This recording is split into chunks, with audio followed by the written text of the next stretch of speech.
Di sebuah desa kecil di Jawa Tengah, hidup seorang lelaki bernama Darmaji. Ia seorang petani yang hidup pas-pasan bersama istri dan 2 anaknya. Hasil panennya tak menentu dan utang menumpuk di mana-mana. Suatu malam, saat ia duduk termenung di beranda rumahnya yang sudah reyot, seorang temannya, Sardi, datang membawa kabar yang menggetarkan hati Darmaji. "Jika kau ingin cepat kaya, ikutlah aku ke Gunung Kemukus," bisik Sardi. Darmaji mengernyitkan dahi. Ia pernah mendengar nama Gunung Kemukus, sebuah tempat yang terkenal dengan ritual pesugihan yang penuh misteri. "Aku tidak mau bermain-main dengan hal seperti itu, Sard," sahutnya ragu. Namun Sardi hanya tertawa kecil. "Kau pikir kau punya pilihan lain? Jika tidak segera melunasi utang, rumahmu akan disita. Istrimu dan anak-anakmu akan kelaparan." Darmaji terdiam. Kata-kata itu menghantamnya seperti palu godam. Ia tahu Sardi benar. Setelah berpikir semalaman, ia akhirnya mengambil keputusan yang akan mengubah hidupnya selamanya. Perjalanan ke Gunung Kemukus dilakukan pada malam Jumat Kliwon. Konon, malam itu adalah waktu paling sakral untuk melakukan ritual pesugihan. Gunung Kemukus terletak di daerah Sragen, Jawa Tengah. Tempat ini bukan sekadar gunung biasa. Ia menyimpan legenda tentang Pangeran Samudro, seorang bangsawan yang konon memiliki hubungan terlarang dengan ibu tirinya. Dosa mereka membawa kutukan, dan untuk menebusnya, mereka mengajarkan ritual pesugihan kepada para pencari kekayaan. Darmaji dan Sardi sampai di kaki gunung menjelang tengah malam. Di sekitar mereka, puluhan orang lainnya juga tampak berkumpul. Wajah-wajah mereka dipenuhi harapan dan ketakutan. "Ritualnya sederhana," bisik Sardi. "Kau hanya perlu melakukan persetubuhan dengan seseorang yang bukan pasanganmu. Itu syaratnya." Darmaji tercekat. Ia tak pernah membayangkan akan melakukan hal sekeji itu. Namun, melihat orang-orang di sekelilingnya yang tanpa ragu memasuki ritual, ia merasa dirinya pun bisa melakukannya. Dan disitulah ia kehilangan dirinya. Setelah ritual pertama selesai, Darmaji merasa kosong, tapi juga anehnya penuh harapan. Beberapa hari kemudian, sesuatu yang tak masuk akal terjadi. Usaha pertaniannya tiba-tiba melesat. Ia mendapatkan pinjaman tanpa bunga. Panennya sukses besar, dan dalam waktu singkat, ia menjadi salah satu orang terkaya di desanya. Namun, mimpi buruk mulai datang. Setiap malam, Darmaji dihantui suara bisikan. Suara-suara itu berbicara dalam bahasa yang tidak ia mengerti, tetapi menyisakan perasaan ngeri yang luar biasa. Hingga suatu malam, sosok hitam muncul dalam mimpinya. "Janji harus ditepati," bisik sosok itu. Darmaji terbangun dengan tubuh penuh keringat dingin. Ia mulai mengerti, pesugihan ini bukan sekadar permainan, ada harga yang harus dibayar. Tahun-tahun berlalu dan Darmaji semakin kaya. Namun, hidupnya tidak lagi damai. Satu persatu orang yang dicintainya mengalami musibah. Anak sulungnya meninggal dalam kecelakaan misterius. Istrinya jatuh sakit tanpa sebab yang bisa dijelaskan oleh dokter. Dan yang paling mengerikan, setiap kali ia mencoba menghentikan ritual, bisnisnya mulai merosot drastis.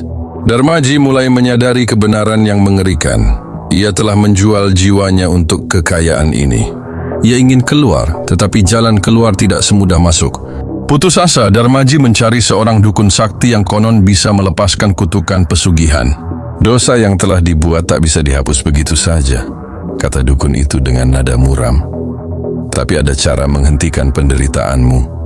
Darmaji harus melakukan ritual penebusan di tempat yang sama, di malam yang sama. Ia harus mengorbankan sesuatu yang sangat berharga baginya." Pada malam Jumat Kliwon berikutnya, Darmaji kembali ke Gunung Kemukus. Namun kali ini bukan untuk mencari kekayaan, melainkan untuk mengakhiri penderitaannya. Ia mengikuti ritual terakhir dengan hati yang penuh penyesalan. Dan ketika fajar menyingsing, tubuhnya ditemukan tergeletak di kaki gunung. Wajahnya penuh ketakutan, matanya terbuka lebar, dan bibirnya membeku dalam teriakan tanpa suara. Darmaji telah membayar lunas harga pesugihannya.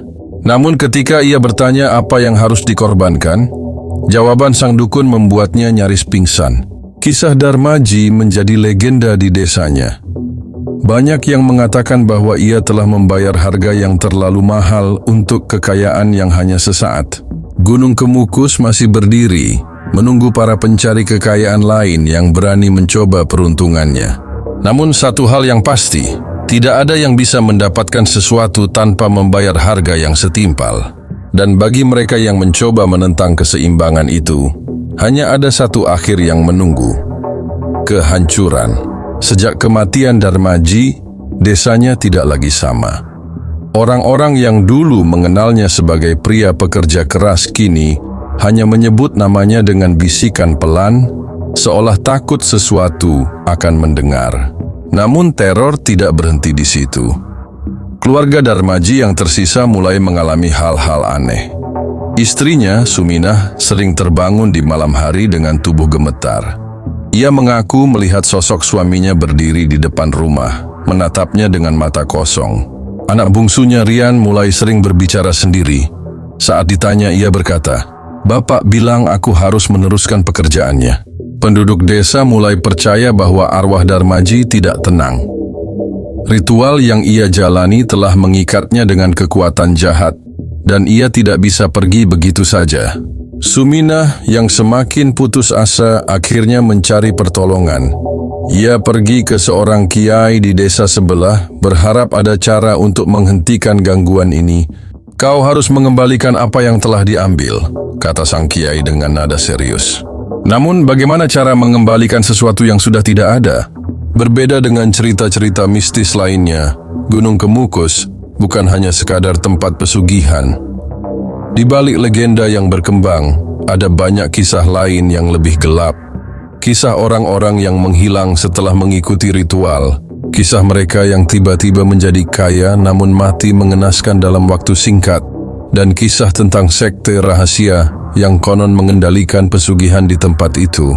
Suminah memutuskan untuk kembali ke Gunung Kemukus. Kali ini bukan untuk mencari kekayaan, tetapi untuk mencari jawaban. Di malam Jumat Kliwon, ia berangkat bersama seorang santri dari pesantren tempat kiai itu tinggal. Mereka membawa perlengkapan doa dan sesaji untuk menenangkan arwah Darmaji. "Ada yang mengawasi kita," bisiknya ketakutan. Suminah memejamkan mata, berusaha menahan rasa takut yang mengguncang tubuhnya. Ia memegang tasbih erat-erat dan mulai melantunkan doa-doa. Lalu suara itu datang. "Kenapa kau kembali?" Suara itu datang dari kegelapan, berat dan mengancam. Suminah membuka matanya dan melihat sosok Darmaji berdiri di depannya. Namun, ini bukan lagi suaminya. Matanya hitam pekat, tubuhnya kurus dan penuh luka, dan wajahnya penuh dengan ekspresi penderitaan. "Aku ingin membebaskanmu," bisik Suminah menahan air matanya. Suminah menggigil. Ia tahu bahwa mereka yang dimaksud adalah kekuatan jahat yang menguasai Gunung Kemukus. Namun ia tidak mau menyerah. Santri di sampingnya mulai membaca ayat-ayat suci dengan suara lantang. Udara di sekitar mereka bergetar, dan sosok Darmaji mulai mengerang kesakitan. Suara jeritan terdengar di seluruh gunung.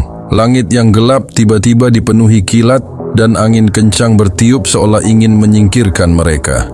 Dan saat semua itu berakhir, sosok Darmaji sudah tidak ada lagi. Setelah kejadian itu, Suminah dan anaknya kembali ke desa. Gangguan yang mereka alami perlahan menghilang. Tidak ada lagi bisikan, tidak ada lagi bayangan di malam hari. Namun, di Gunung Kemukus, legenda terus berlanjut.